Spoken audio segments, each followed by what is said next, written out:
నమస్తే, welcome to reflection news.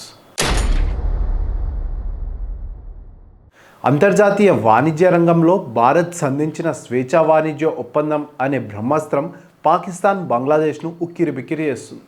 ఇప్పటి వరకు యూరోప్ మార్కెట్లో ఈ రెండు దేశాలు అనుభవిస్తున్న సుంకాలు లేని ప్రయోజనాలకు భారత్ గండి కొట్టింది. గత దశాబ్ద కాలంగా పాకిస్తాన్, బంగ్లాదేశ్ యూరోప్కు తమ వస్త్రాలను ఎటువంటి పన్నులు లేకుండా ఎగుమతి చేస్తున్నాయి. కానీ భారత్ నుంచి ఎగుమతి అయ్యే వస్తువులపై 12% వరకు సుంకం ఉండేది. ఇప్పుడు తాజా ఒప్పందంతో భారత్కు కూడా జీరో డ్యూటీ అవకాశం లభించింది.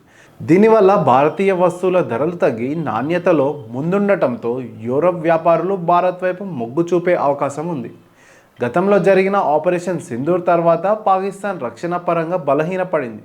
ఇప్పుడు భారత్ ఆర్థికంగా కూడా తమను దెబ్బకొడుతోందని పాక్ వ్యాపార వర్గాలు గగ్గోలు పెడుతున్నాయి. ఢిల్లీ ఇప్పుడు మాపై ఆర్థిక యుద్ధాన్ని ప్రకటించిందని పాక్ ట్రేడర్స్ అసోసియేషన్ వ్యాఖ్యానించడం పరిస్థితి తీవ్రతను సూచిస్తుంది.